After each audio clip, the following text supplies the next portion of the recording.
Hello and welcome to another edition of the Jerroms Knowledge Hub podcast. I'm really excited today. We've not only got Pete joining me, but also Nichola Ross Martin as well. We thought of this topic largely because of all of the press that kind of came around at the start of the year. So we thought it would be a useful topic to discuss HMRC information powers. What can they get? What's all the business about side hustles, and what is actually the truth versus what the media seem to have put a bit of a spin on. So today we're talking about HMRC's information powers. It's really good on the platform that we use for this podcast that we can encourage collaboration. So anyone leaving, we've already seen a couple of comments coming in. So anyone joining us wanting to ask questions, make comments, please feel free to do so. And obviously we can discuss those as we go along. For those of you who require CPD certificates to record your CPD throughout the year, obviously under ICAW's new rules, you will find a QR code at the end of the podcast, and we'll also have a link in the description, which will enable you to fill out a short questionnaire and get you a CPD certificate. So let me introduce our speakers. I'll introduce myself. I'm Nick Wright, Director, Jerroms Miller Specialist Tax. So I deal with corporate transactions in the main, employment-related securities and share schemes. I've got alongside me Pete Miller, Director and Head of Corporate Tax of Jerroms Miller. Now, to be honest, I almost feel like what's the point of introducing Pete and Nichola, because there's almost all of you will know them. And if you don't know them, I'm sure will know some of the work that they've done. So Pete, spent time in the Inland Revenue, as it was back then, joined a number of Big Four firms before becoming or starting the Miller Partnership back in 2011. And then Pete and the Jerroms Corporate Tax team joined forces in April of 22. It's almost 2 years now, Pete. So chairs the CIOTSOMB technical committee. I mean, how many committees do you want me to list, really? The oversight committee, education committee. Nichola, I'm really excited we've got Nichola today as well. As I say, I'm sure most of you know Nichola. If you don't, I'm almost certain you will have come across rossmartin.co.uk, because I think I've at least used or come across that through various research that I've been doing pretty much since the start of my career. It's an excellent online resource. And Nichola also has, as part of her online offering, the virtual tax partner. And if you want to see more about that, go to vtaxp.co.uk. Alongside Nichola, you've been doing that for quite a long time now, haven't you? I'm trying to remember actually when you we've talked about when you actually started rossmartin.co.uk. I launched it in 2010, actually. So around the same time Pete actually started his. Yeah. I remember Nichola and I having some conversations when I first got going about stuff, how to start a business and how scary it is and all of that stuff. And yet we both came through relatively unscathed. Yes. I think unscathed might be an understatement, but yes. Nichola, as well as all of that, also vice president of the CIOT, and again, member of a number of committees, equality, diversity, and inclusion. We talked about that a few days ago, didn't we, Nichola? And along with CIOT's membership and branches committee. So, yeah, I mean, long story short, they know exactly what they're talking about. So yeah, let's dive right in. HMRC information powers. I thought we'd start off with kind of a bit of the background. So HMRC, obviously, in the digital age, most government institutions are able to obtain quite a lot of information, and obviously there's various legislation backing that up. So the first thing I thought we would just touch on is HMRC Connect. This is effectively a supercomputer that was launched back in 2010, and I think it cost them something like £100 million. Now, I don't know the ins and outs, and I'm not really sure they've advertised too much about the ins and outs of what a HMRC Connect actually is, other than it clearly can identify an awful lot of data from taxpayers, and it can review patterns, fluctuations. So I think when I first heard about HMRC Connect, it was very much there's resources in a lot of places, and HMRC Connect can effectively analyze. So if we've got a taxpayer's tax return, it can flag anything to HMRC that might look particularly unusual. That's kind of the basics of HMRC Connect. So it's interesting, though, to reflect, because I started as a tax inspector in 1988. For many of you listening or watching, you won't appreciate there used to be a time called 1988, but in those days, you'd pick up a set of accounts, and depending on the industry, you'd have an idea of what the ratio of debtors to creditors should be, or if it was taxi drivers, the turnover as a multiple of the amount spent on fuel and things like that. And that was about as sophisticated as it got in sort of identifying anomalous results in business that might make you think there was something missing. And now we've got, and I'm sure it's been hugely improved in the 14 years, you say, Nick, since they launched Connect. I mean, in some ways, if I were still an HMRC or were an HMRC person in this area of work, I would be hugely excited about the potential for something like this, the ability to use the advances in data handling and data analytics to be able to pick out almost unerringly the people who really haven't been declaring their full income. It's interesting because you kind of think these days is so much different to even when it was launched. So when it was launched, obviously the amount of information that could probably go into that must have been absolutely monumental. But how does it actually analyze that to kind of get to a point where, oh, it looks like this taxpayer's forgotten to disclose a property that they disposed of? But now we've got all the AI and everything. Yeah, and if you take it to its logical extent, if it's putting together all the other various associated or all the other various available sources of information, and I don't know how much it does this, but you can imagine now something we used to have to do manually, and you'd only ever get it by luck. But if you were able to search, for example, the land registry and see how many properties are registered in the name of Nick Wright, of your address, as it were, Nick. And then they'd say, well, that's interesting because he's not showing any rental income. And it's really simplistic. But if you didn't have a computerized system, there's no way we would have known that unless we came across a land registry entry purely by accident. Yeah. And I think it kind of goes hand in hand, though, doesn't it? Because the more complex people's affairs become, so many people are now easily able to access things like overseas investments and all of this because of the digital age, then it kind of becomes even more and more complex on both sides, really, doesn't it?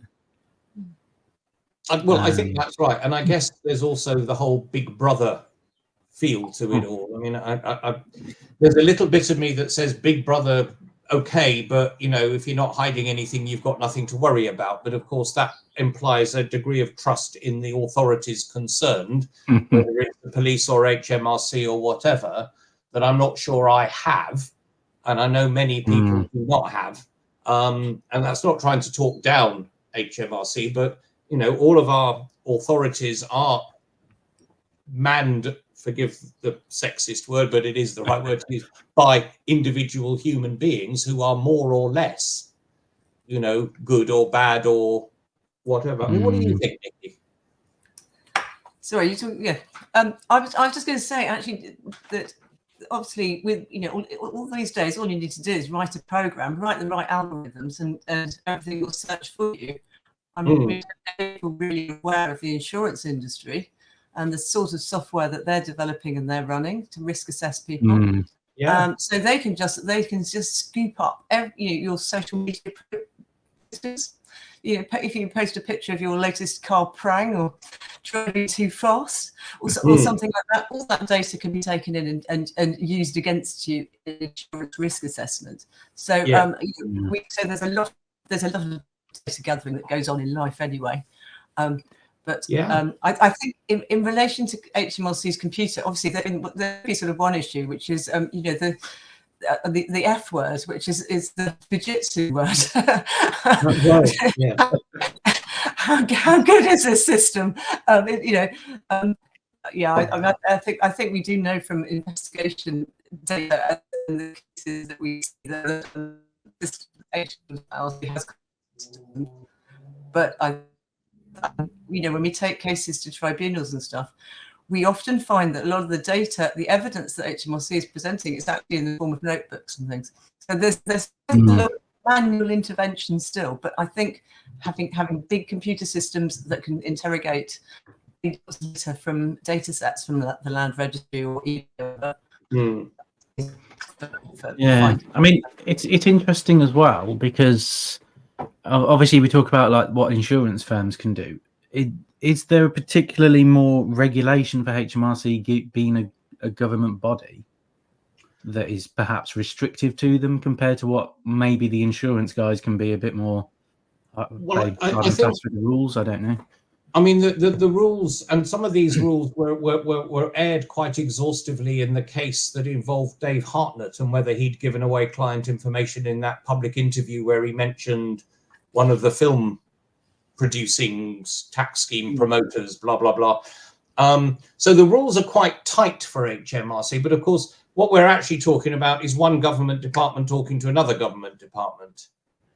And, I mean, in a way, until I joined the Inland Revenue, I automatically assumed, to the extent that I thought about it at all, that everything one person in government knew about me, everyone in government knew about me, or at least could find out easily. And I was quite surprised to find out that things like, the different parts of government didn't talk to each other, and that we couldn't easily just go on and say, how many cars has this person got registered to them? How many houses or buildings is this person showing an interest in on the land registry?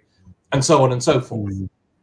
I mean, if I go back to being a tax inspector, in terms of catching people who genuinely have not been declaring their full income, then this is a good thing. And if it is dealt with by good people who are trying to do the right job in the right way, that's fine. I think the big brother aspect is because, as I say, we all know that this, the organization is manned by people, not by machines or robots. So, there is always that concern. But in the main, I think as members of the tax-paying public who, generally speaking, all pay all of our taxes at the right time, etc., and that goes for you, all of you listening and watching, and all of your clients. I think, you kind of have to say, for every person who says, what about the civil liberties aspect? What about all of those people who are perhaps not getting access to appropriate medical care or a decent school or whatever, because there is a shortfall in government funds, partly caused by people not declaring their full income? So, there's clearly both sides to the argument. Just going back to Nicola's point about Fujitsu, of course, one of the interesting things that seems to have come out of the inquiry is a strong steer that whatever the circumstances, the computer must be right approach is one that we now need to be much more leery of. Definitely. Jeremy's made a few interesting comments. Just to flag those before we move on. Obviously, Horizon. That's a very big, or one of the biggest cases that we probably should touch on.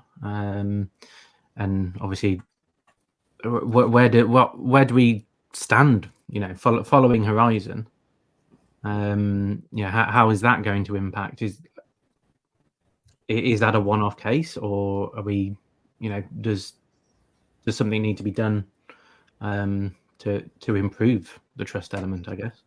Well, yes. And I guess my initial feeling is not necessarily that it's one-off, but it's absolutely an extreme, an outlier, given what, given that if all the other computer systems, either Fujitsu or anyone else was putting into either public or private businesses for these purposes, surely by now we'd have all been hearing about all sorts of others, not necessarily miscarriages of justice, but ridiculous scenarios like, well, I can't think of any, but, if they were getting wrong data or generating wrong information, then the end users would be noticing and saying this is not right. But equally, these things are, again, designed and put together by humans in the main, at least fundamentally, even if there's some iterative artificial intelligence stuff going on later. So, they're probably not as bad as Horizon was in terms of both what was going on and, unfortunately, the outcome, which was purely human mediated. But go. I was going to say, I think you've got to looking at the burden proof in all these cases, and one of the problems with Horizon was that these postmasters were dealing with a lot of cash, and the post office was obviously historically really worried about cash losses, and Horizon was meant to stop that. And it is you versus, and it's you've got your cash, you've actually got a webcam on your till, right? It's really hard to prove that you're. You've got a really big problem then when sort of, let's say HMRC has done a business economics exercise, run something that thing generates, and you've got the presumption of continuity where you found an error in 1 year and then you go, okay, we'll go back. Then you can, if they're careless, you can go back to 6. And of course, you've got a problem there if that's carried on. But in a lot of those cases, when you see them at the tribunal, actually what happens is the taxpayer who's appealing against whatever the assessment or something actually isn't able to come up with much because they've been dealing with cash and they just haven't got the controls in place to say I've got an error. So actually in that case, you could have HMRC's computer generating fictional results. And to be perfectly honest, because the figures might be so big, it might be really difficult to actually fine tune it and go actually no, the calculation's wrong here. Because it's one person's word against one person's word about cash against the computer calculation. And that's a bit of an issue, isn't it? And in some ways that argues about how we shouldn't really be able to go away from the human intervention bit. I mean, the cases that we always felt when I was a young inspector were the more powerful cases is when you went in on an ordinary evening to a business or day to a business and bought something and then were able to prove that they hadn't recorded that sale, or the place was absolutely full, the tills were ringing once every 20 seconds with somebody making a purchase, and yet according to the records there was barely one purchase every 5 minutes, kind of thing.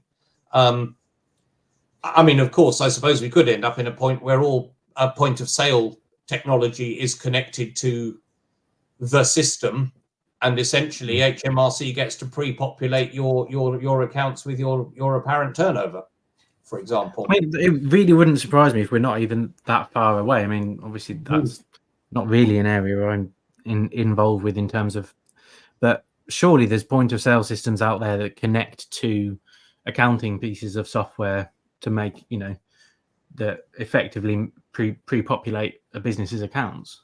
Yeah, I mean, So maybe the somebody only watching, next one of the step. accountants, could let us know if that's the case, because I know there's a fair few accountants out there who are already embracing technology. And I mean, what's that Zero, the system where you can kind of scan your receipts and it automatically puts them I in think the software, most of them, allocates yeah, the VAT Xero's and so on. QuickBooks. I think they all probably do that now. Yeah. Yeah, I think there's a lot of things now. I mean, you go to I mean, well, if you go to a well-known type place, and there's no sort of cash involved there at all, is it? You're doing everything via a document.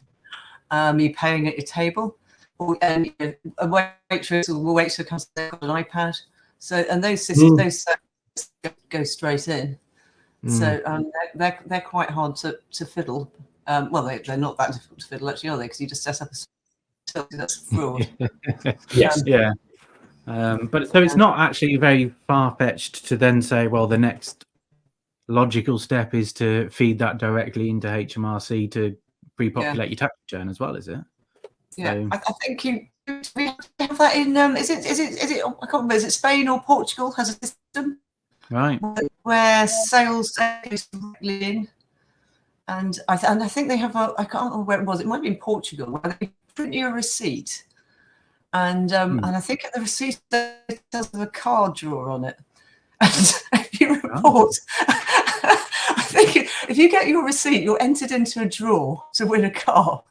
As far as Right.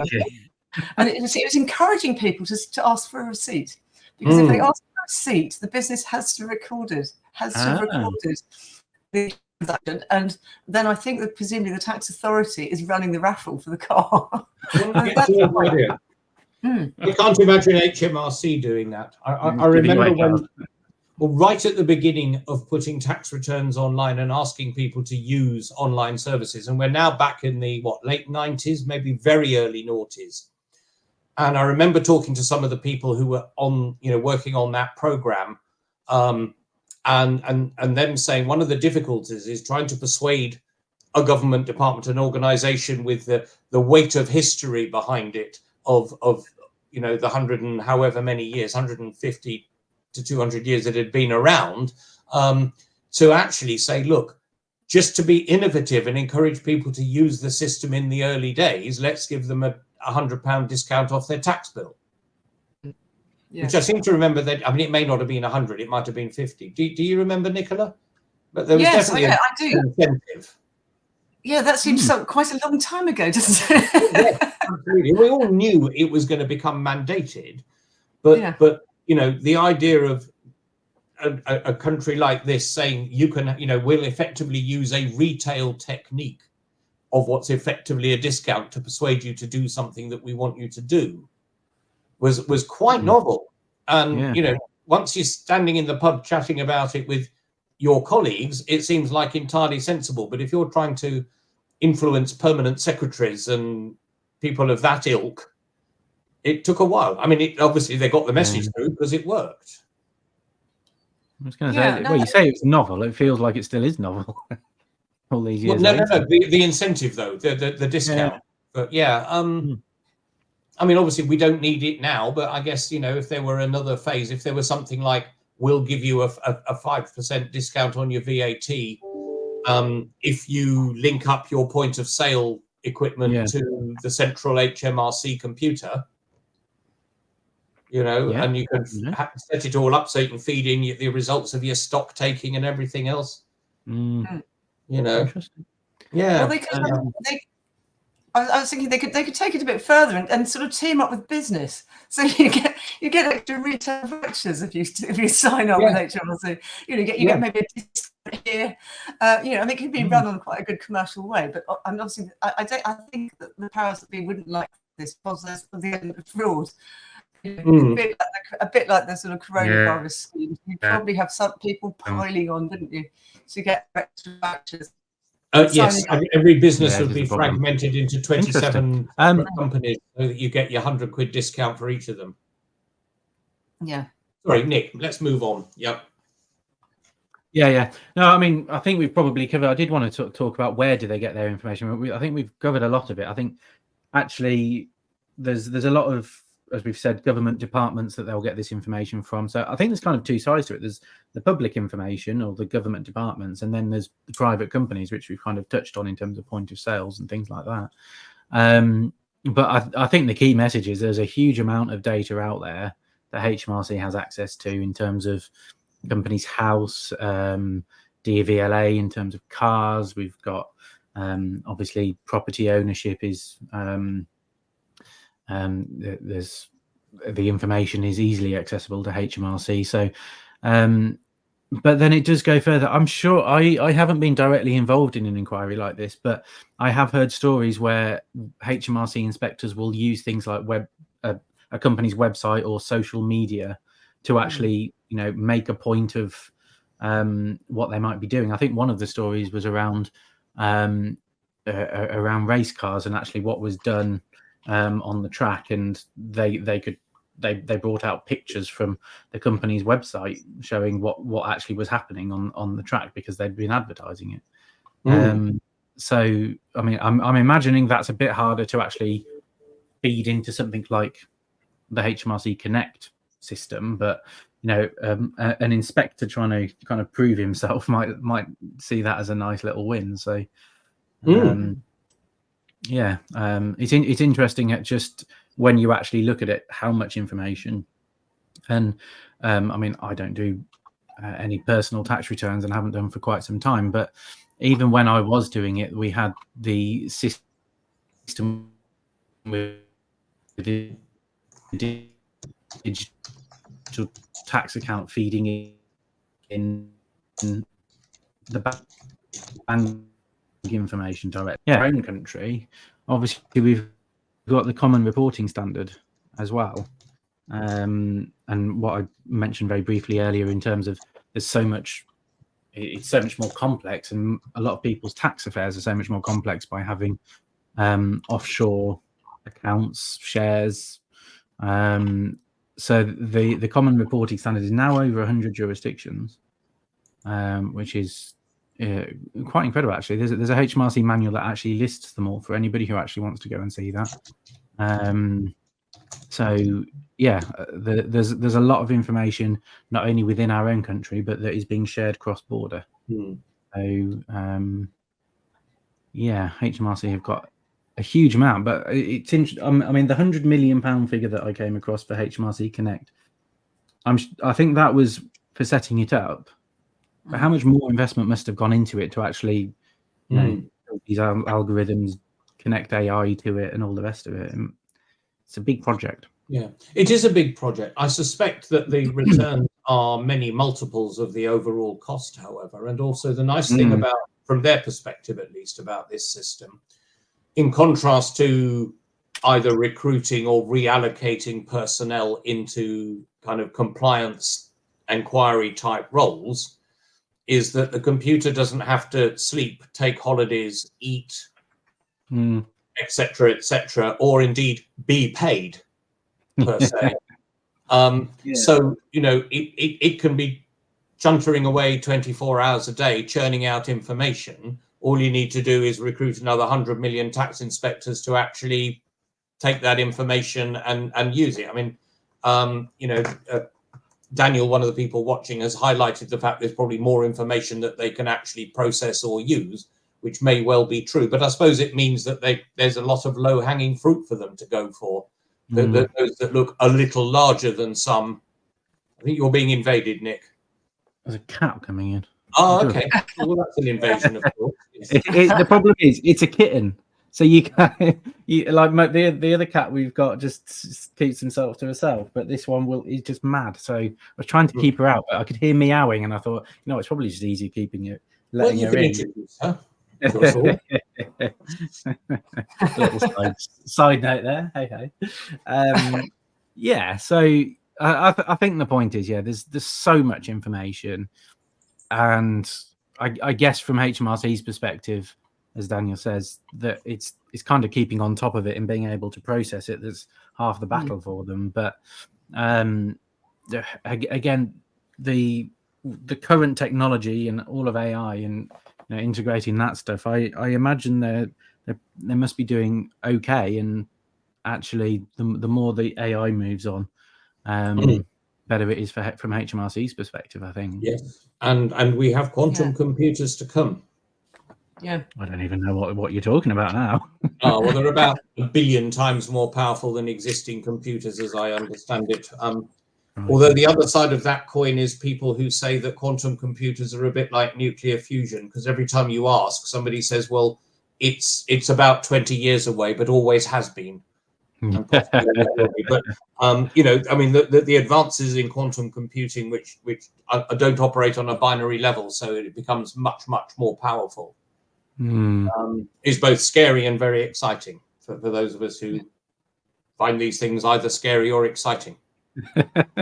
I guess. I think so much of computing is still down to humans, though. You know, my newest client, my newest and youngest client, is you know a basis of data, so, you know, straight out working for one of these big data places, where they train up people to you know often to analyze big data. I couldn't believe they haven't actually automated that. You think at this stage, wouldn't you, that with all the talk about chat stuff, you'd think, well, hang on, you just use a computer to create it. But it's still very interesting. It's still this human need for humans in there to be coding away. I mean, in a sense, maybe that's not a bad thing necessarily with the whole Terminator aspect of it. You know, the machine's taking over. You know, that there at least is some human element, and it's so. I guess this human element going in and actually coding all of this, and there's human element coming out. Certainly, HMRC's aspect of, you know, the inspectors having to actually analyze that data and take an inquiry or a check forward. So, kind of the middle bit that they're focusing on, I think. Yeah, I looked up the figure, and the figure HMRC's contract with Fujitsu is $1 billion. So I think maybe the cost of this computer system being 100 million is probably a bit old, and it's. I think that was ramped up a lot now. I think. That's probably the cost of the building they installed it in or something. Yeah. Wow. Interesting.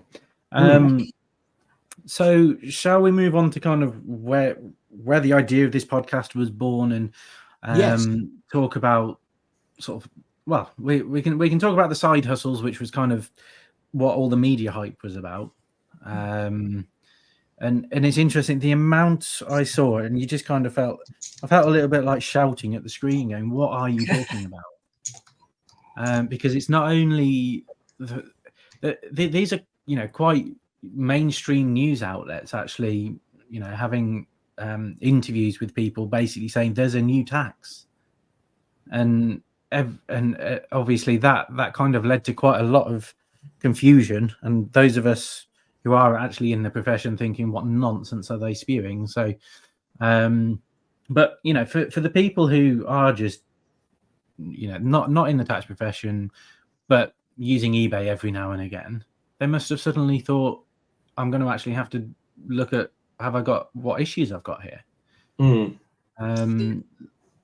Well, I think there was a degree of scaremongering. You're absolutely right. And those people, you know, so those people who are trading on Amazon or Etsy or whatever it is, or even just on their own account, probably most of them are kind of accepting that they are carrying on some kind of trade and ought to pay some tax because they're doing it for a profit. People who are clearing out the house because they're about to downsize, or you know, some member of the household is no longer around, so you know, you want to get rid of unwanted material, as it were, and some of it's worth a few bob, so you might as well sell it. I mean, I think it is interesting because most of those people wouldn't have thought of themselves as carrying on any kind of a business that was potentially taxable, and then all of a sudden somebody's come along and said, here's something scary you ought to think about. And it has precisely that effect. So, and of course, it's the wrong effect in terms of what HMRC wanted, because they want the traders to come out of the woodwork, the ones who are hiding away, as it were, and they really don't want, you know, little old grandmas clearing out the house and stuff, to start panicking and worrying about whether they need to pay tax.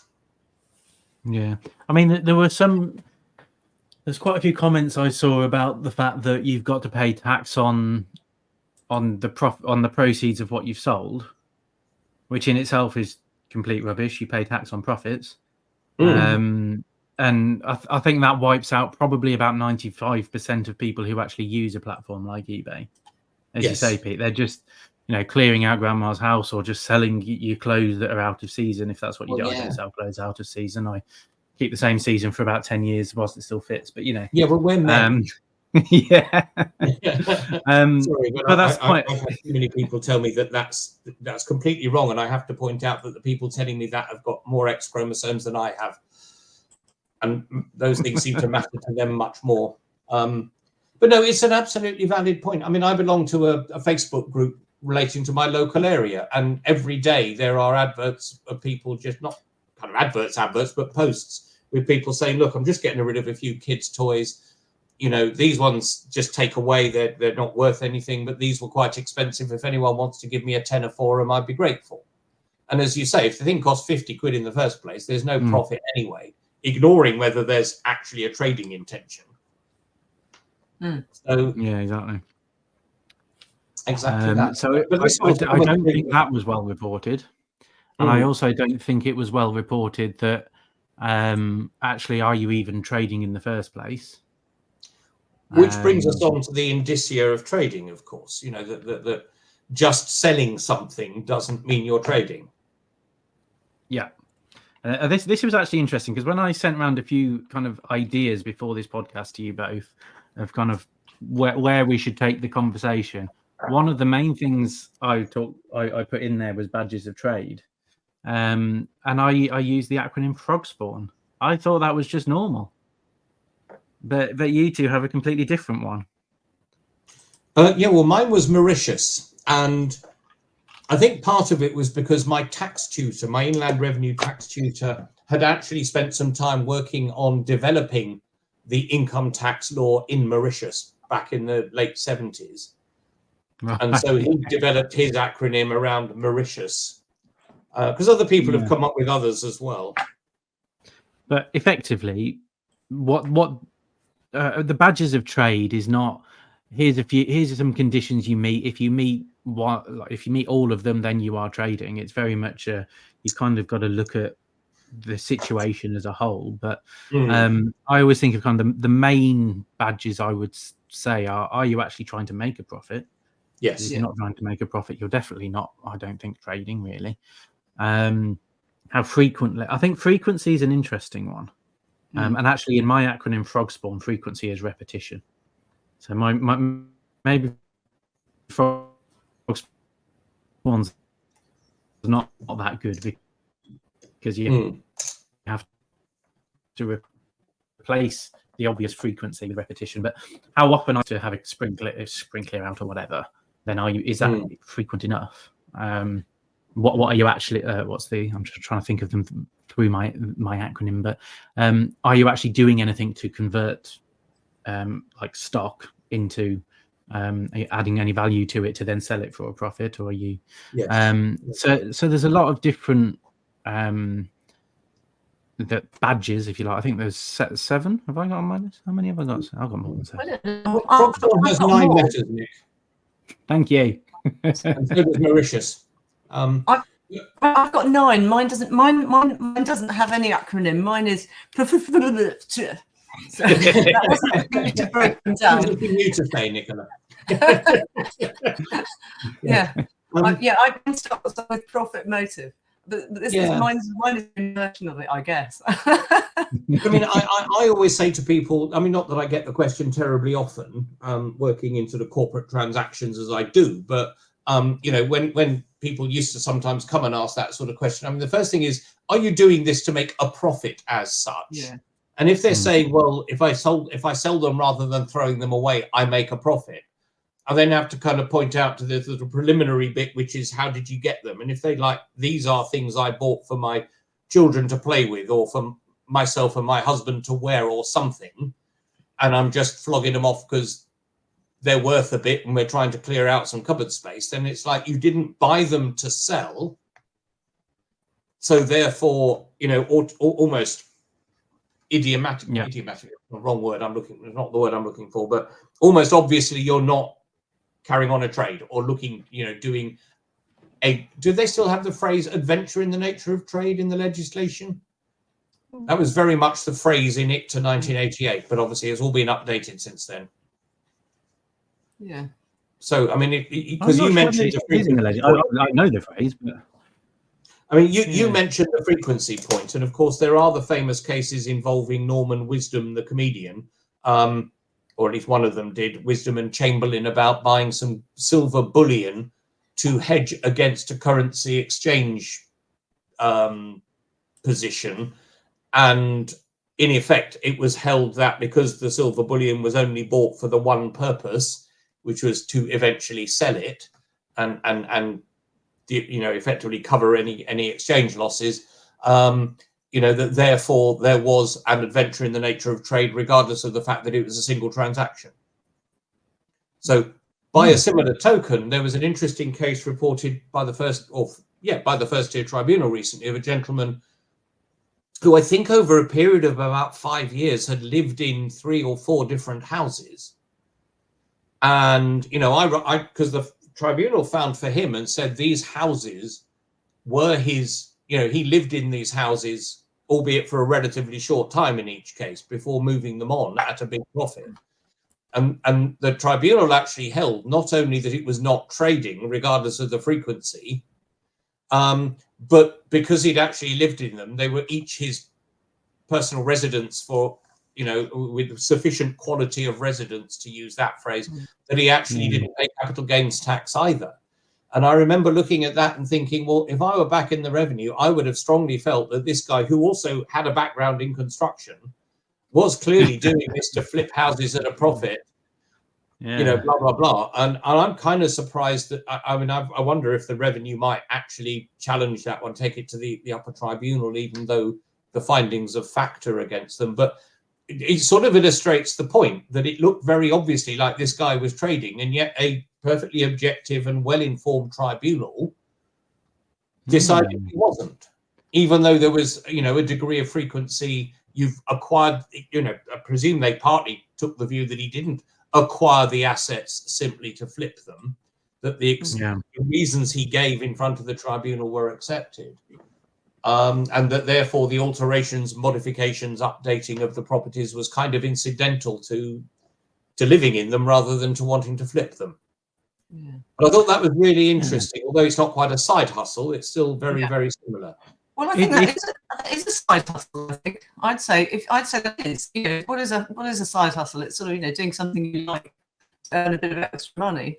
Yeah. So I think that probably would come in as quite a sizable side hustle. But I agree with you on that case. I think that's something, to me, it was you know, because he was a builder. I think he got off very low, very easily. But if you think about it, there we talk about the property ladder, don't we? So we were expecting to be climbing up a ladder. And I don't know how many runs the property ladder has, but you know, it could be like a flight of stairs. It could have like 12, 13 steps. Yes. And to be fair, there was a time when I moved house something like 3 times in 4 years, you know, and, there were good reasons for that, which I could back up. And I certainly did make a profit on selling each property. I get, well, I did exactly the same, and now I've stayed put for quite a few years. But in that case, it all comes back to intention in the end, doesn't it? We bought a house with the intention of staying there. Something happened, and we thought, we should move. But there was always that intention of permanence. I think is that the phrase for private residence?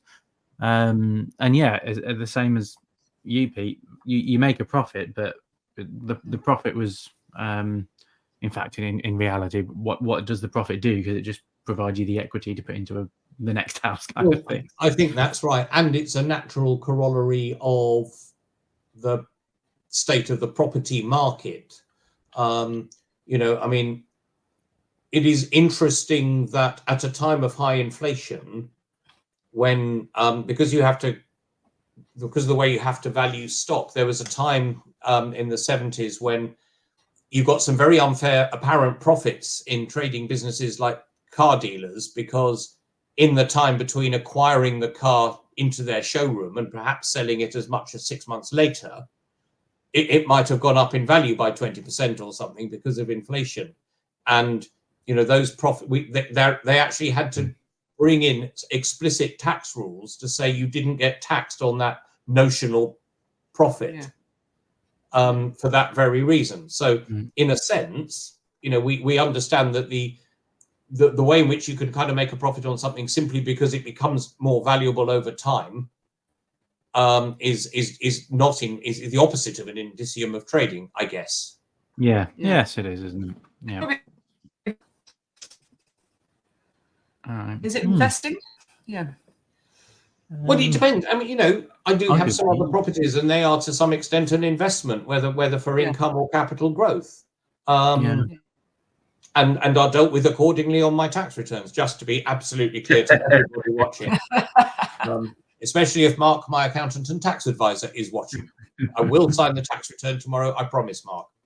You're not waiting this long. You're one of the people that personal tax people hate. Waiting until I'm normally January. Not, and normally my return goes in by the end of October or something. But there was some complications and some information I didn't have, and to be honest, I was working so hard with you lot. Absolutely. But I mean, if we come back to the overall point, I think the point, in a sense, is that a lot of what HMRC does in terms of its public pronouncements, its PR, if you like, is trying to, let's use the neutral word, nudge people into being compliant where they might not be, not necessarily through malice, but sometimes through ignorance. And I'm sure there are people who in a very small way are buying a little bit of stuff here and, you know, like buying blocks of wax and making beautiful candles. And they start off by giving them to friends and family. And then somebody says, you know what, you could pop these into the local arts and crafts shop and they'll sell them for you and you get some money out of it. And before you know it, you're trading without realizing. So absolutely not suggesting anyone's doing anything bad. But on the other hand, given that an awful lot of what is going on some of these platforms is not really trading, I think, you know, maybe this particular one was slightly ill thought out, or maybe HMRC is saying, you know what, we'd actually rather have an awful lot of false positives and catch all the negatives as well, if that makes sense. Yeah, it makes me think, well, a lot of eBay users, even if they're trading, they might not be, as a side hustle, it might not be a very big. I mean, we've obviously got the £1,000 self-employed. Yes. Limit. That one. Limit. Thanks. That's also personal allowances. If you are not working as such and you just, you know, you do your arts and crafts and make a few bob out of it, even if it is technically trading, if you don't go above whatever it is, 12,500. Yeah. And I think when we actually, because what I was just thinking about in my mind there is, okay, let's assume there are a lot of people who arguably, when you apply the badges of trade, could be on balance said to be trading. Probably even then, a lot of the people caught by these digital platforms, their profits might still not be enough to interest HMRC. No, absolutely. So I do wonder if they've, obviously there is all the media attention around it, but for HMRC, presumably internally, and they're obviously never going to publish this, but they must have some sort of threshold to which they would say, okay, let's have a look at the digital platforms and let's have a look over, I don't know, 30,000's worth of proceeds or something. Yeah. Well, if I go back to before I joined the Inland Revenue, but I had accepted the job offer, and I took advantage of an offer to go and spend a couple of hours with an actual tax inspector in the office in Birmingham, which I ended up working in. And I remember the guy chatting away and saying things like, you know, he's got people doing investigations, and if in 6 months they manage to show that a business has not been paying enough tax and the guy gets, say, £20,000 out of it, that's good. If he spends another 6 months thinking there's a bit more and only gets another £1,000 out of it, that's a waste of time compared to have taken on a new case and picked up. It's the 80-20 type rule, isn't it? You get 80% of the proceeds from 20% of the time, then don't push for the other 20% because you can do that again to someone else. Yeah. But it's a commercial approach, isn't it? Which way is going to make the most money? Yeah, absolutely. So I just want to mention there's a couple of Nikki. You actually did a post on your website about the side hustles, didn't you? Yes. Yeah. Is it possible to show the link on screen, or? I can show the link. I was actually going to say we probably once we've published. Let me see if how do I do this on this platform? I posted it in a comment. Yeah, that's some examples. Yeah, I mean, I was quite. Oh, you put it on the comments. That's really helpful. Excellent. Oh, there we go. Yeah. So yeah, I mean, I've been sort of looking at some side hustles and tax, and I noticed that that one of the was reported was that this sort of OECD, these OECD rules for digital platforms. So I think sort of it looks to me as if people that had sort of been making a bit of a fuss about using side hustle tax as clickbait, then had then sort of probably look back and go, okay, what is there actually a new tax? And so what it's sort of widely quoted that the side hustle tax is actually the OECD's new reporting rules that happened from the 1st of January, and apparently these platforms will all have to do reports by the 30th or by the 1st of January 2025. Right. But this is all. I've been sort of looking through actual cases on looking at when cases that have come to the tribunal or HMRC have prosecuted eBay traders. It's very clear HMRC have been looking at eBay very closely since at least 2008. this whole thing that it's only something that's going to come, only something that came in the 1st of January is just such bad misinformation. Clearly HMRC have been looking at these things for a very long time. Because I remember it must have been quite early on in my career, and thinking that there was some sort of reports about VAT and eBay traders and whether you're reaching a threshold to need to be VAT registered and things. So and obviously with the tribunal cases, it's not something that HMRC has not been aware of, which, I mean, to be honest, I think we'd all be quite surprised if it's only now HMRC was starting to think, oh, maybe we should start looking at people selling things on eBay. Yeah, as though nobody at HMRC has ever bought anything off eBay or Etsy or whatever other platform. All of these types of platforms, So I think that's what really astounded me looking at all of these. And it's not just that as you said, there were plenty of people doing things on social media for clickbait, but it seemed to go even further in terms of sort of some more mainstream outlets actually selling some misinformation here. So it was quite a strange start to the year, I thought, but everyone else probably missed it because they're doing personal tax returns. But I suppose sorry. I was going to say, I suppose it's a sort of not much else to report because Parliament was still on holiday. Probably. What can we come up with? So the other thing I did want to say, and I don't normally go out of my way to praise HMRC, but they did quite quickly react to some of this kind of concern, and they did have a few posts sort of saying that there is no new tax and that kind of thing. So fair enough. I think they reacted sort of over the weekend type of thing, and had something out. Even then, if you actually analysed what they said, I thought even that, if you want to get really technical, is not quite accurate. But at least they tried to kind of dispel the myths a little bit. And make it clear that nothing was changing in the legislation, particularly from a tax perspective. So, I reported yesterday actually that HMRC have got a new campaign on for online traders, which was quite interesting. Which I don't know if they, I mean, obviously they bring out campaigns and nudge letters all the time, don't they? But this latest one's quite interesting, where they were looking at non-established taxable persons. So these are people who set up from a serviced office and then trade online, something like that, or particularly trade online. So they basically, they look to all intensive purposes online as if they are a UK business, but they're actually not. And the reason they want to look like the UK business is because then they get the UK's VAT threshold, whereas if you're offshore, you don't get the VAT threshold. So it means you have to buy VAT instantly. So I think that's that is a really interesting real tax that comes on the side of that.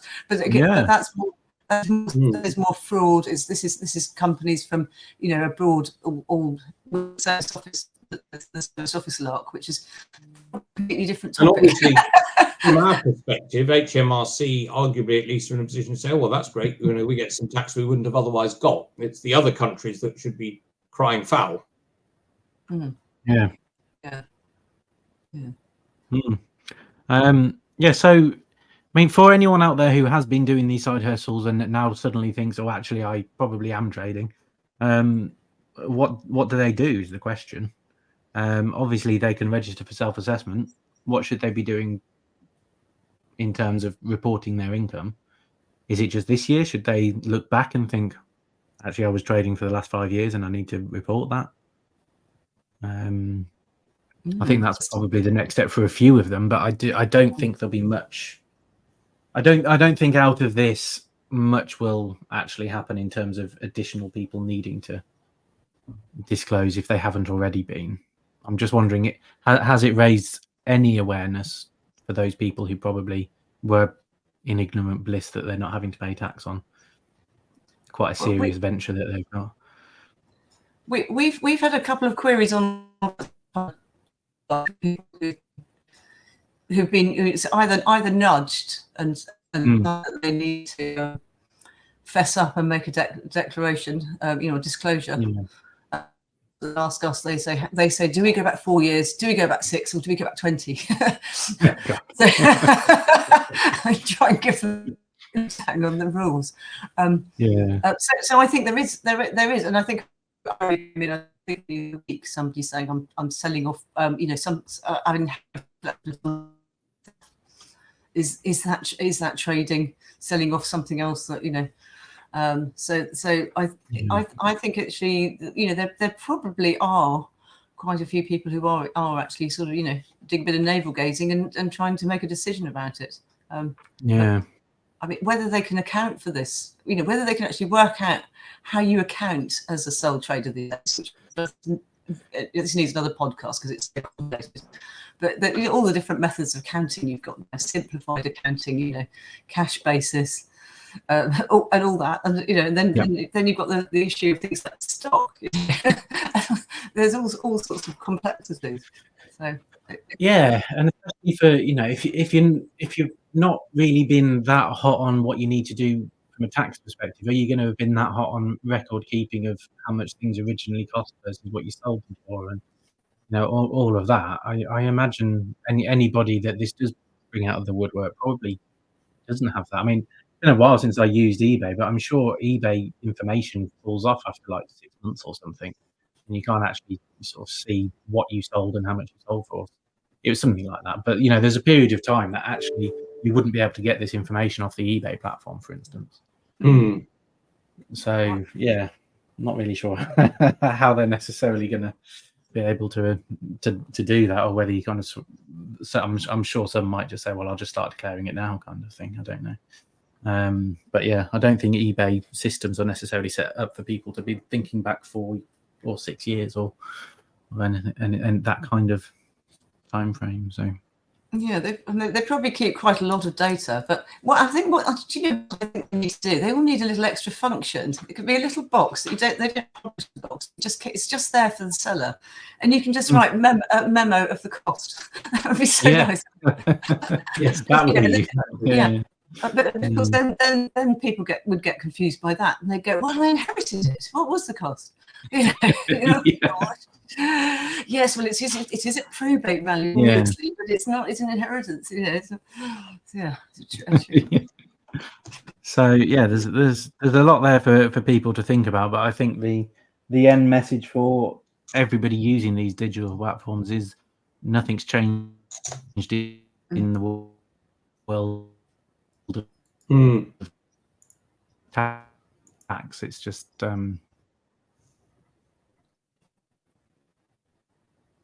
if you should have been paying tax on this.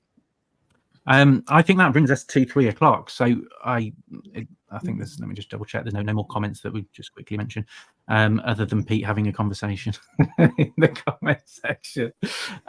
So yeah, it's. I hope people have found that useful.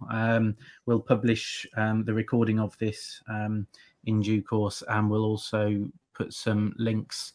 Certainly, there's a couple of parts of Nikki's website, the badges of trade, and the article we mentioned on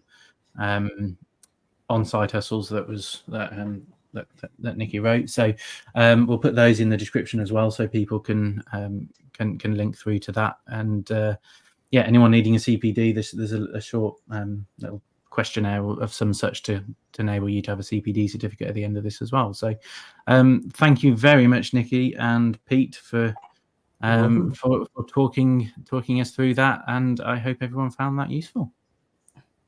Okay, and have a lovely weekend, everybody. Yeah.